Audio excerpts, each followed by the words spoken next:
ماجرا یہ تھا کہ ایک شخص تھا، بڑا نیک تھا مگر غریب بھی تھا، بال بچوں والا بھی تھا، غریب بھی تھا۔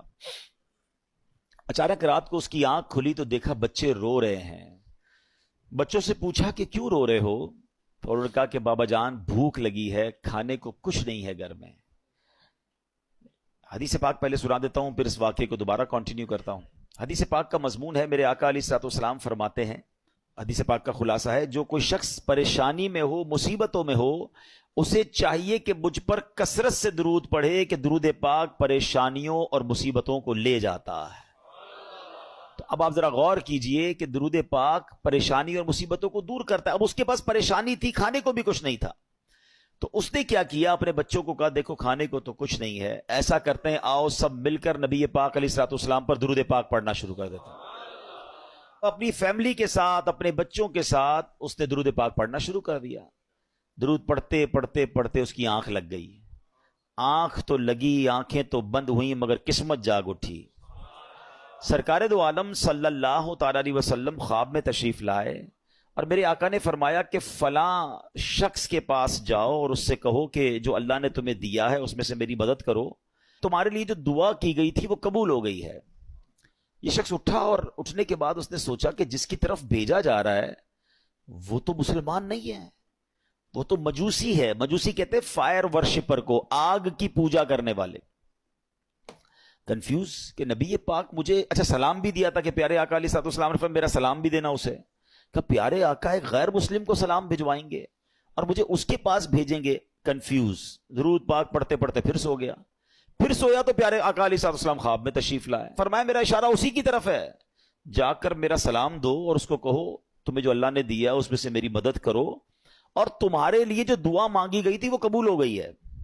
اگین ویری کنفیوزڈ کہ یار پیارے آقا ایک مجوسی کو، ایک غیر مسلم کو سلام بھجوا رہے ہیں۔ اچھا نبی پاک کا خواب میں دیدار کا فارمولہ آج سمجھ لیجئے، اللہ پاک ہم سب کو دیدار مصطفیٰ نصیب فرمائے صلی اللہ علیہ وسلم۔ علماء فرماتے کہ اگر کسی کو خواب میں پیارے آقا کے علیہ الصلوۃ والسلام کی زیارت ہوئی ہے نا، یعنی اس کا بھی ایک طریقہ ہوتا ہے، یا تو نبی پاک علیہ الصلوۃ والسلام خواب میں آ کر خود ارشاد فرما دیتے ہیں، اپنا نام ارشاد فرماتے ہیں، یا کوئی خواب میں بتاتا ہے کہ جناب رسول اللہ علیہ الصلوۃ والسلام ہیں، تو جس نے نبی پاک کو دیکھا اس نے پیارے آقا ہی کو دیکھا، شیطان نبی پاک کی صورت میں نہیں آ سکتا۔ اب اس بندے کو یہ مسئلہ پتا تھا کہ یار خواب میں اگر پیارے آقا علیہ الصلوۃ والسلام کا دیدار ہوا ہے تو ہیں تو یہ جناب رسول اللہ علیہ الصلوۃ والسلام۔ اب یہ جناب ڈھونڈتا ڈھونڈتا اس مجوسی کے پاس، اس فائر ورشپر کے پاس پہنچ گیا۔ جب پہنچا تو وہ one of the billionaire of that time تھا، بہت پیسے والا آدمی تھا، اس کا بڑا سا محل تھا، بڑا سا گھر تھا، نوکر چاکر تھے، بزنس میٹنگ چل رہی تھی۔ اس نے جا کر کہا مجھے آپ سے خاص بات کرنی ہے۔ کیا کہیے؟ کہا اکیلے میں کرنی ہے۔ اکیلے میں بیٹھے، کہا ہمارے آقا، ہمارے آخری نبی صلی اللہ تعالی علیہ وسلم نے آپ کو سلام کہا ہے۔ تو مجوسی کہتا ہے آپ کے نبی کون ہیں؟ اب ذرا سنیے گا، وہ کہتا ہے آپ کے نبی کون ہیں؟ کہا ان کا نام جناب محمد صلی اللہ تعالی علیہ وسلم ہے۔ تو کہا میں تو ان کو نہیں جانتا اور میں تو ان کو مانتا بھی نہیں ہوں۔ اب آپ سمجھیے گا بات کو کہ وہ کہتا ہے نہ میں ان کو جانتا ہوں نہ میں ان کو مانتا ہوں۔ کہ نہیں، مجھے میرے نبی علیہ الصلوۃ والسلام نے آپ کے پاس بھیجا ہے، آپ ہی کے بارے میں اشارہ تھا، آپ کو سلام دینے کا بھی کہا ہے، اور آپ کے لیے ایک بات یہ بھی فرمائی کہ آپ کے لیے جو دعا مانگی گئی تھی نا وہ قبول ہو گئی ہے۔ کہتا ہے اچھا تم اللہ کی قسم کھا کر کہہ سکتے ہو کہ تمہارے نبی نے بھیجا ہے؟ کہا میں رب کی قسم کھا کے کہتا ہوں، مجھے میرے نبی نے آ کر کہا ہے۔ کہا اچھا۔ اب اس کا ہاتھ پکڑا اور اپنے گھر کے اندر لے گیا۔ چھت پر لے جانے کے بعد کہتا ہے اپنا ہاتھ دو، ہاتھ پکڑ کر کہتا ہے مجھے کلمہ پڑھا اور مسلمان کرو، اشہد ان لا الہ الا اللہ واشہد ان محمدا عبدہ ورسولہ۔ اس نے کلمہ پڑھا، مسلمان ہو گیا۔ مسلمان ہونے کے بعد اس نے اپنے بیٹے کو بلایا، بیٹے کو کہا بیٹا دیکھو میں مسلمان ہو گیا ہوں، اگر تم مسلمان ہوتے تو ٹھیک ہے ورنہ تمہارا میرا آج سے رشتہ ختم۔ بیٹا کہتا ہے بابا جان آپ مسلمان ہو گئے، میں بھی کلمہ پڑھتا ہوں، کلمہ پڑھ کے وہ بھی مسلمان ہو گیا۔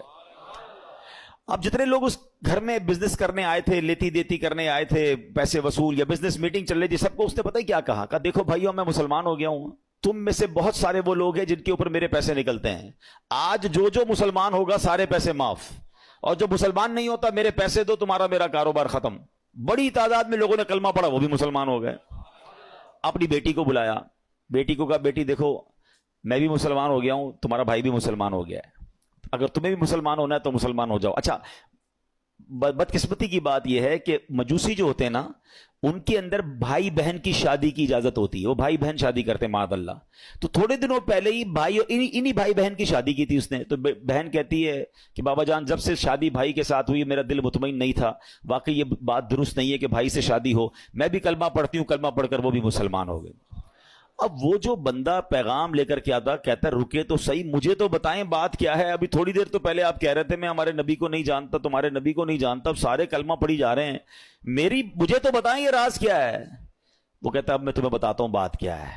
کہتا ہے بات یہ ہے کہ کچھ دنوں پہلے ہی اپنی بیٹی اور بیٹے کی میں نے شادی کی، بہت بڑی دعوت کی، بہت بڑا کھانا کیا، پورے شہر کے لوگ آئے، بہت دھوم دھڑکا کیا ہم نے. جب رات تھک ہار کے میں اپنے کمرے میں سویا تو مجھے بالکل گھر کے برابر والے گھر سے رونے کی آواز آئی. میں نے کان لگائے تو بچیاں تھیں اور کہہ رہی تھی امی جان یہ ہمارے پڑوسی نے ہمارے ساتھ اچھا نہیں کیا. ماں کہتی کیا ہوا؟ کہا امی جان اتنے اچھے اچھے کھانے بنائے، ساری رات خوشبو آتی رہی، ہمیں کھانا نہیں بھجوایا، ہم بھوکی سو گئیں، حالانکہ ہم اللہ کے آخری نبی صلی اللہ تعالی علیہ وسلم کی اولاد میں سے ہیں. وہ سید فیملی تھی. یہ کہتے مجھے نہیں پتا تھا کہ مسلمانوں کے نبی کون ہیں اور ان کا کیا مرتبہ ہے. مجھے یہ پتا چلا کہ یہ ان کے نبی کی اولاد ہے اور میں بے قرار ہو گیا کہ سارے شہر نے کھایا، میں پڑوسیوں کو بھول گیا.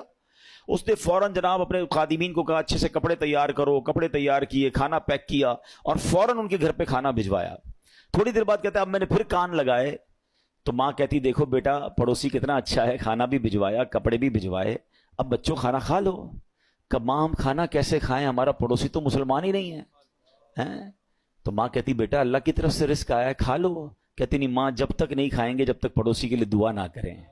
ان سیدزادیوں نے ہاتھ اٹھائے اور دعا کرنے لگی کہ یا اللہ ہمارے پڑوسی کو ایمان کی دولت عطا فرما دے، اور آج اس نے ہماری دستگیری کی ہے، ہماری مشکل آسان کی ہے، بروز قیامت ہمارے نانا جان کی سے شفاعت نصیب فرما. پڑوسی کہتا ہے تم نے جب آ کر کہا نا کہ جناب رسول اللہ نے مجھے سلام بھیجا ہے اور کہا ہے دعا قبول ہو گئی ہے، تو میں سمجھ گیا ہوں کہ میرے ایمان لانے کا وقت آ گیا ہے، اب میں مسلمان بھی ہوتا ہوں. اور سنو یہ بھائی بہن کی جو میں نے شادی کی تھی نا میرے بیٹے اور بیٹی کی، 50% جائیداد تو میں نے ان کے نام کر دی تھی، 50% اپنے لیے رکھی تھی. اب تو ویسے ان کی شادی ختم ہو گئی، یہ میری جائیداد کا 50% میں تمہیں دیتا ہوں، جاؤ تو اپنے بال بچوں پہ خرچ کرو.